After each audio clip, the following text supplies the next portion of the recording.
오늘도 하나님의 충만한 은혜가 여러분과 함께하기를 주님의 이름으로 축원합니다. 우리 삶의 모든 순간에 하나님이 함께 하심을, 그리고 하나님의 계획이 우리 삶을 통해 이루어지고 있음을 여러분 신뢰하시고 살아가시길 바랍니다. 그 은혜가 이 시간 여러분 마음 가운데 충만한 그런 예배가 되기를 정말 간절히 축원합니다. 여러분 혹시 인생을 살아오면서 굳은 믿음을 가지고 간절하게 기도해 본 적이 있으십니까? 혹 그런 적이 있으셨다면 그 기도는 어떻게 응답을 받으셨습니까? 저 역시 살아오면서 정말 간절하게 절실하게 오랜 시간을 하나님께 매달려 본 적이 있습니다. 그 중에서도 가장 절실하고 가장 기도를 오래 많이 정말 굳은 믿음을 가지고 했던 적은 약 3년 전이었던 것 같습니다. 하와이 코나에서 DTS를 마치고 돌아와서 다음 사역지를 기다리고 있는 그 2년 반이라는 시간은 제 인생에 있어서 정말 가장 많이 기도하고 가장 간절히 기도하고 또 그 어느 때보다도 굳은 믿음을 갖고 지냈던 그러한 시간들이었습니다. 그리고 그 시간 동안 가장 오랫동안 사역을 내려놓고 쉬었던 그런 시간들이었죠. 그리고 그 시간은 또 한편으로는 정말 힘들고 외롭고 두려웠던 그런 시간이었습니다. 그 시간들 동안에 마음속에 하나님이 나를 이끌어내신 하나님이 또 새로운 하나님의 사역지로 나를 인도하실 거다라는 그런 믿음이 분명히 있었습니다.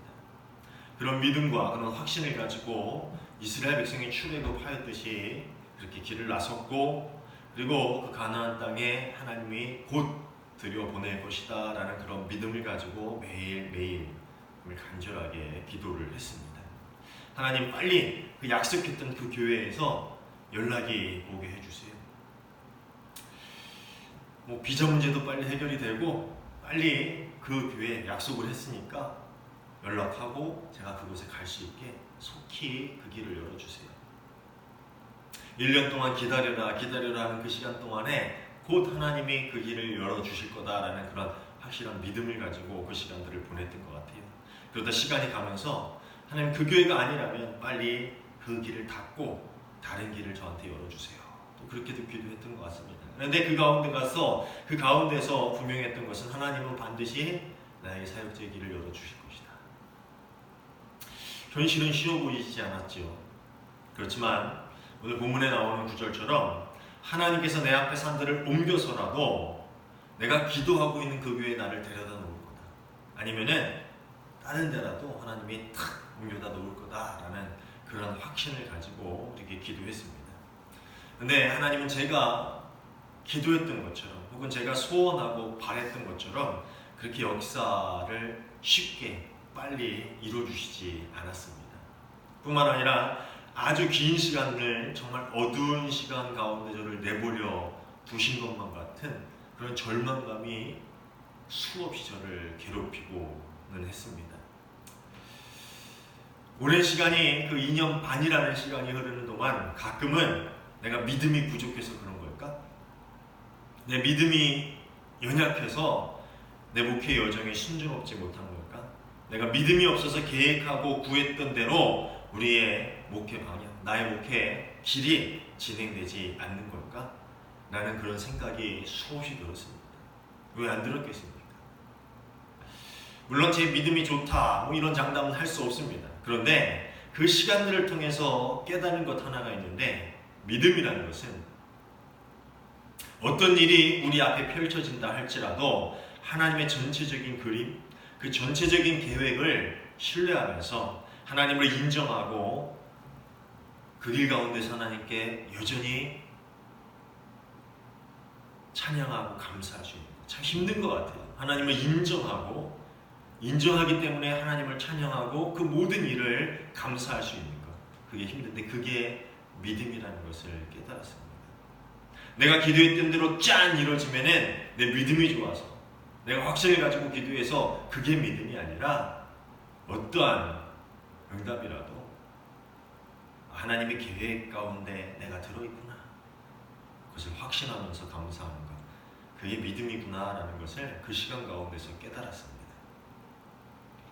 오늘 우리가 함께 읽은 본문을 보면은요, 성전에서 부정한 모습을 보시면서 그것을 들러엎으시고 호통을 치고 성전은 만민이 기도하는 집이다 라고 선언하신 그 하나님 예수님께서 다음날 아침에 다시 예루살렘으로 제자들을 데리고 향하는 그런 내용으로 시작을 합니다. 그런데 가는 길에 어제 저주를 받았던 무화과 나무가 뿌리째 말라 죽은 것을 그 제자 베드로가 보게 됩니다. 그리고 신기해하면서 예수님께 가서 그 사실을 보았지요. 스승님, 저것을 좀 보십시오. 선생님이 저주하신 저 무화과 나무가 말라버렸습니다. 나름 베드로 나름대로는 참 신기했겠지요. 정말 예수님께서 저주하신 대로 이렇게 말씀하신 대로 됐네. 그런데 그것을 보시고 예수님은 갑자기 믿음에 관한 이야기를 꺼내십니다. 22절입니다. 예수께서는 그들에게 말씀하셨다. 하나님을 믿어라. 하나님을 믿어라. 그 말씀은 그 신기한 일, 그 놀라운 능력이 하나님으로부터 나온 것이다 라는 그 사실을 제자들에게 알려주고 계신 그런 말씀입니다. 그리고 이어서 우리가 너무나도 잘 알고 있는 유명한 말씀을 하시죠. 내가 진정으로 너희에게 말한다. 누구든지 이 산더러 번쩍 들려서 바다에 빠져라 하고 말하고 마음에 의심하지 않고 말한 대로 될 것을 믿으면 그대로 이루어질 것이다. 그러므로 나는 너희에게 말한다. 너희가 기도하면서 구하는 것은 무엇이든지 이미 받은 줄로 믿어라. 그리하면 너희에게 그대로 이루어질 것이다. 사실 이 성경 구절, 이 부분은 아주 오랜 시간 동안 강한 믿음을 가지면 세상에 이루지 못할 일이 없다. 산 같은 문제들도 강한 믿음을 가지고 기도하면 모두 해결될 것이다. 믿음을 가지고 간절히 기도하면 하나님은 내 앞에 있는 모든 문제들을, 그 산 같은 문제들을 다 들어서 바다로 던지실 것이다. 사라지게 할 것이다. 혹은 믿음은 우리의 삶에 하나님의 기적을 불러일으키는 가장 중요한 요소입니다. 그렇게 해석이 되어 왔어요. 아니면은 우리가 기도할 때 가져야 하는 믿음은 바로 산을 움직이는 믿음이다. 그런 믿음을 갖고 기도하면은 다 해결이 된다 라는 뜻으로 오랫동안 해석이 되어 왔죠. 조금씩 뉘앙스는 다르지만 결국 뭡니까? 믿음이 내 앞에 있는 모든 현실의 문제를 옮긴다, 해결한다. 그렇게 해석이 되어 왔습니다. 사실 많은 그러한 해석을 담은 설교들이 있습니다. 그러다 보니까 반대로 기도가 뜻하는 대로 응답되지 않으면 어떤 생각이 듭니까? 아까 제가 말씀드렸듯이 내 믿음이 부족한가? 내 마음에 의심이 있었나? 하는 그런 죄의식, 죄책감을 갖게 만드는 경우도 종종 있게 마련이지. 그리고 그 때문에 한국교회 안에 잘못된 신앙의 모습, 잘못된 기도의 관념, 잘못된 믿음에 대한 생각들이 자리 잡게 되었습니다. 예전에 제가 부교역자로 사역할 때에 이 교회에 한 장로님께서 이 학생들을 위한 집회에 정말 좋은 분이 있다. 그분을 초청해서 한번 집회를 했으면 좋겠다라고 말씀을 하셨습니다. 그분의 양력을 들어보니까 서울대 법대를 나오시고요. 여기만 해도 하죠 벌써. 그 다음에 법조인으로서 오랫동안 하다가 나중에 은퇴하시고 목회를 하시는 목사님이셨던 것 같아요. 제 기억엔 그렇습니다. 대단한 이력을 가지신 분이죠. 사실 서울대 법대만 해도 하는데 그 뒤에도 법관까지 하시고 했으니까 대단하시죠. 그래서 학생들에게 좋은 이야기를 들려주시겠거니 하고 집회를 열게 되었습니다. 그때까지만 해도 그 양력 듣고 나중에 목회하신다는 얘기에 집회에도 손색이 없겠다라는 생각으로 집회를 열었습니다. 그런데 오셔서 무슨 말씀을 하셨냐면 예수님 잘 믿어서 자기는 좋은 대학 가고 성공했다. 여러분 예수님 잘 믿으면 좋은 대학 가고 성공할 수 있다. 그리고 또 정말 경악을 금치 못할 만한 말씀을 하셨는데 시편 몇 편인지는 기억이 안 나는데 시편 몇 편을 수천 번씩 외워가지고 암기하면 서울대 갈 수 있다. 깜짝 놀랐어요. 그 얘기 듣고. 1시간 내내 그런 식의 말씀만 하시는 거예요. 정말 제가 그때 얼마나 낯이 뜨거운지 모릅니다. 야, 이 집회를 내가 괜히 허락을 했구나. 하나님 전능하신 분 맞습니다. 산을 옮길 수 있는 능력이 있으신 분 맞습니다. 모든 생명을 주관하시고 세상의 모든 일들을 해결하실 수 있는 능력이 있는 그런 하나님 맞습니다. 그리고 그 하나님은 지금도 살아계셔서 우리와 가장 가까운 곳에서 우리의 삶을 돌보시고 우리 삶에 역사하시는 그런 우리의 아버지가 맞습니다. 그렇지만 우리가 바라는 대로 구하는 대로 척척 내어주고 이루어주는 요술램프의 지니 같은 하나님은 아닙니다. 기도하고 응답받는 것은 믿음이 좋고 안 좋고 의심을 하고 안 하고의 문제가 아니라는 것입니다. 그렇다면 오늘 우리가 함께 읽은 본문 23절은 어떻게 해석이 될 수 있을까요? 사실 저도 이 해석을 놓고 도대체 올바른 해석은 뭘까? 분명히 이건 아닌데 어떻게 해석하는 것이 오늘 본문을 가장 올바르게 해석하는 것일까라는 그런 고민을 하고 많은 것들을 찾아봤습니다. 근데 독일 성서공회 주석을 보면요, 독일 성서공회에서 내놓은 주석을 보면 이 부분에 산을 하나님의 나라의 도래의 길목을 가로막고 있는 장애물로 이야기를 합니다. 즉 하나님 나라가 그 땅에 이루어지는데 그것을 가로막고 있는 장애물이 바로 이 산이다. 그리고 이 장애물들은 믿음을 가지고 기도하는 사람들을 통해서 극복될 수 있다. 그렇게 해석을 하더라고요. 즉 제자들에게 가르치신 하나님의 나라, 이스라엘 백성들에게 그리고 온 세상 사람들에게 이루어질 그 하나님 나라를 가로막는 장애물, 그것이 성전에 있는 기득권층이 될 수도 있고요, 또 로마 군대의 위협이 될 수도 있고요, 또 혹은 사람들 안에 있는 안위에 대한 혹은 부유한 삶에 대한 욕심이 될 수도 있는데, 어쨌든 간에 이 하나님의 나라를 임하게 하는 그 모든 것들을 가로막는 그 장애물은 믿음을 가지고 기도하는 이들에게 바다로 던지어지듯이 사라지게 될 것이고, 그들의 삶 가운데는 결국 하나님이 약속하신 대로 그 믿는 대로 하나님의 나라가 임하게 될 것이다 라고 그런 이야기를 하고 있습니다. 또 이 신약학자인 톰 라이트 목사님은요, 그 주석에서 이런 해석을 합니다. 이 산을 예루살렘 성전이 서 있던 산으로 해석을 합니다.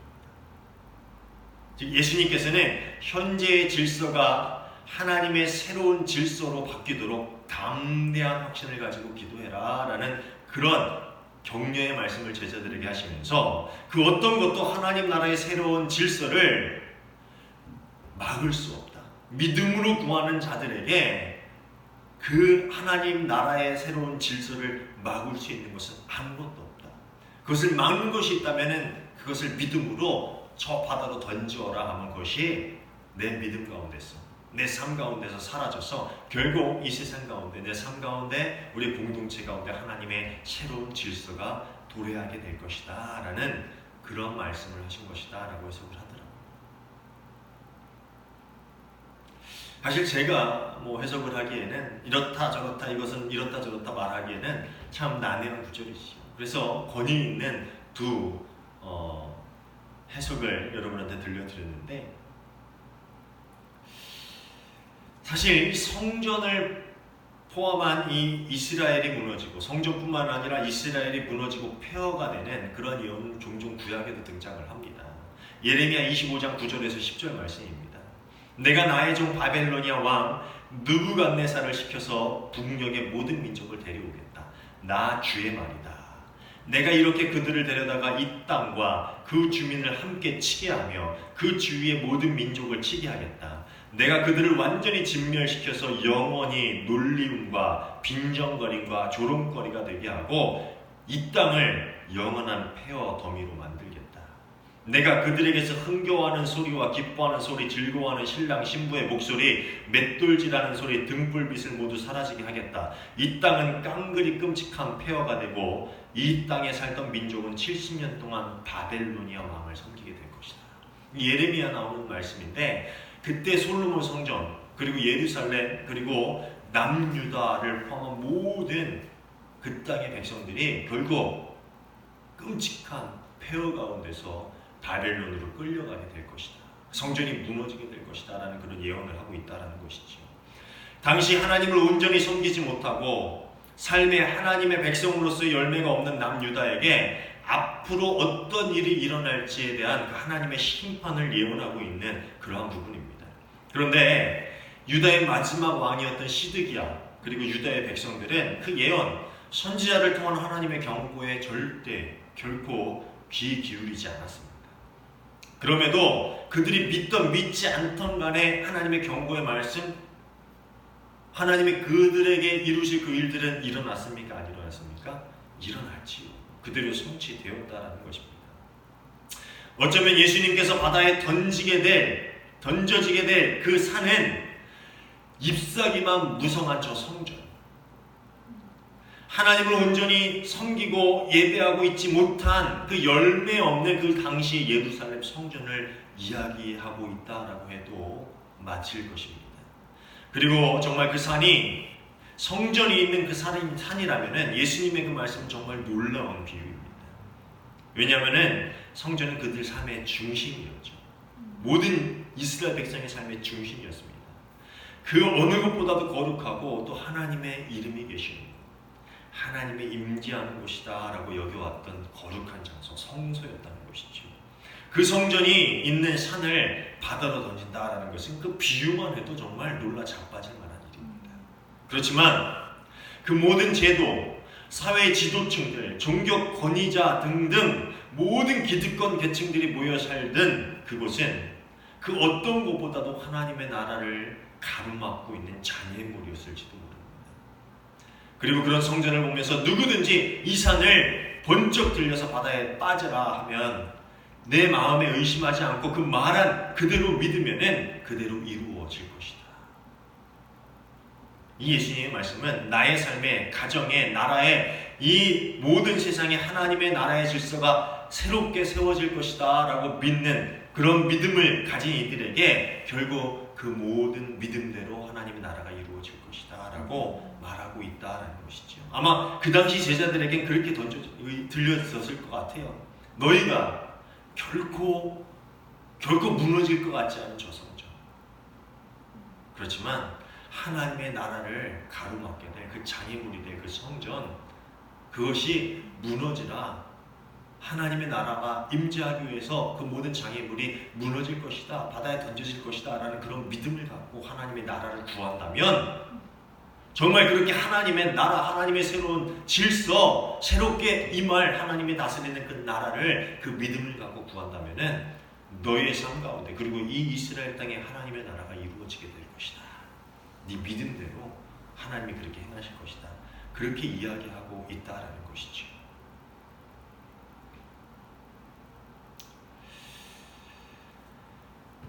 하나님께서 우리에게 주신 약속은 무엇일까요? 저는 요즘 그런 생각을 많이 합니다. 하나님께서 당신이 사랑하는 자녀들에게 주신 확실한 약속과 하나님의 계획은 무엇입니까? 우리 모두를 향한 하나님의 계획은 과연 무엇일까라는 그런 말입니다. 무엇일까요?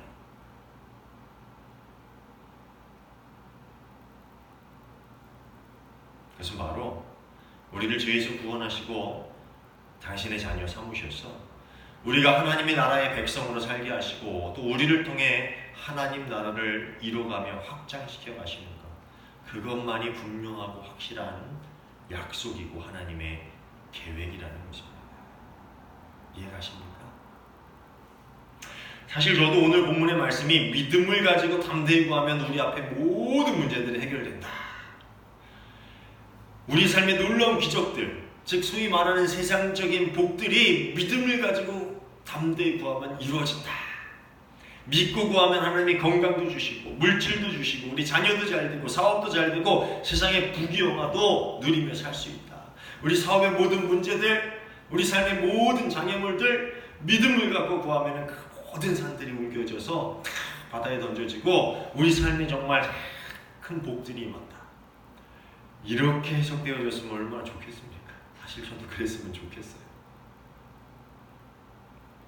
오히려 이렇게 믿으면서 신앙생활하면 더 편할 수도 있을 것 같습니다. 그렇죠? 믿음 갖고 하면 하나님이 다 이루어주신다. 아직 응답 안 하셨어? 더 기도해. 믿음이 부족해. 믿음 갖고 하시면 하나님이 우리의 사업을 번창하게 하신다. 믿음 갖고 하면 우리가 정말 번성한다.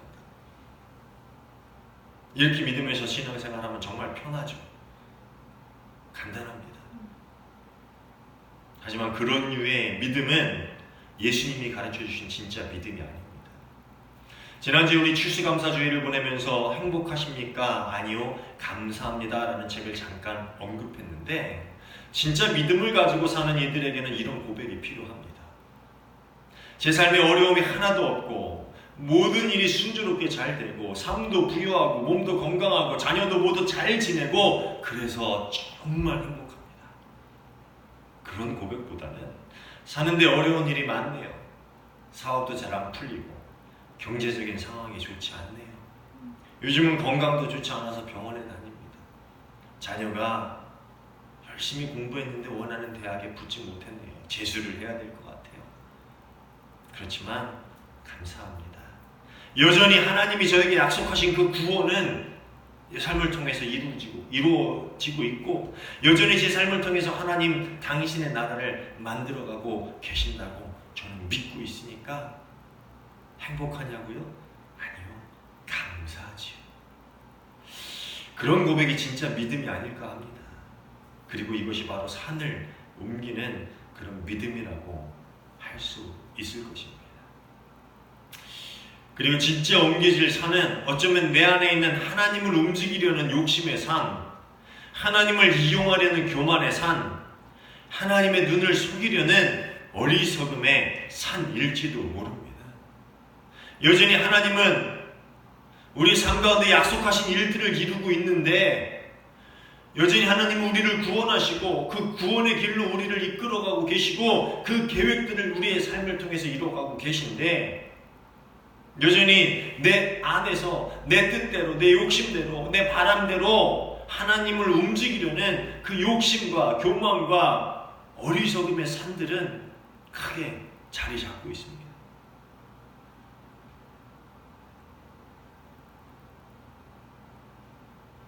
진짜 옮겨질 산은 그 산들일지도 모릅니다. 저도 여러분 앞에 목사로 섰지만 하나님 앞에 한 성도로서 정말 인생을 살면서 정말 옮겨지기 힘든 게 무엇일까라는 그런 고민을 합니다. 제 인생에도 제 삶에도 어려운 일들이 많이 있지요. 왜 없겠습니까? 가끔은 그런 일들을 왜 하나님은 옮겨주지 않으실까? 왜 나를 정말 내가 바라는 그 자리에 옮겨놓지 않으실까? 그런 생각 저도 합니다. 그런데 하나님 앞에 기도하고 찬양하고 예배하면서 늘 느끼는 것은 내가 진짜 옮겨야 될 산은 내 욕심의 산이구나, 내 교만의 산이구나, 내 어리석음의 산이구나 라는 그런 생각을 합니다. 설교 처음에도 말씀을 드렸듯이 믿음이란 어떤 일이 우리 앞에 펼쳐질지라도 하나님의 전체적인 그림, 전체적인 계획을 신뢰하면서 하나님을 인정하는 것, 나를 향한, 우리를 향한 하나님의 계획이 반드시 이루어질 것이다 라는 것을 믿기 때문에 하나님께 감사할 수 있는 것, 그것이 믿음이라는 것입니다. 그 당시 제자들에게도 그런 믿음이 필요했기에 하나님은 오늘의 말씀을 하신 것입니다. 이 다음에 내가 죽고 결국 이 제도권 가운데서 내가 무너지는 것 같고 모든 것이 실패한 것 같은 그 순간에도 니네 믿음을 잃지 마라. 진짜 옮겨져야 할 그 산은 너희 마음에 있는 그 산이다. 두려움의 산이다. 의심의 산이다. 하나님은 반드시 그 약속하신 것을 이루시는 하나님이다. 하나님을 믿어라. 그리고 그 믿음으로 너희의 마음에 있는 그 모든 산들을 옮기라. 그러면은 현실 세계 가운데서도 하나님의 나라의 그 질서를 가로막는 모든 산들이 무너지고 바다에 던져지게 될 것이다. 하나님 나라는 우리의 삶을 통해서, 너의 삶을 통해서 이 세상을 통해서 이루어질 것이다. 예수님은 제자들에게 그것을 말씀하고 싶으셨을 것입니다. 사랑하는 여러분, 오늘 우리 함께 기도할 때 내 안에 있는 삶들, 내 삶의 계획, 내 삶의 하나님의 계획, 하나님의 구원의 계획, 하나님의 나라를 세우고 나를 통해 확장하시려는 계획을 막고 있는 그 내 안에 있는 산들에게 명령하십시오. 산들아, 너는 내 마음에서 떠나 내 생각에서 떠나 바다에 던져질지어다. 하나님은 여러분의 삶에 당신의 계획들을 반드시 이루실 것입니다. 하나님은 우리의 삶에 하나님의 약속을, 그 구원의 성취와 하나님 나라의 완성을 반드시 이루어 가실 것입니다. 그 하나님의 전능하심을 믿고 어떤 상황 가운데서도 의심하지 않는 여러분에게 구하는 모든 하나님의 일들, 하나님의 나라의 계획들이 이루어지기를, 성취되어지기를 간절히 소원합니다. 기도하겠습니다. 참 좋으신 하나님 감사합니다.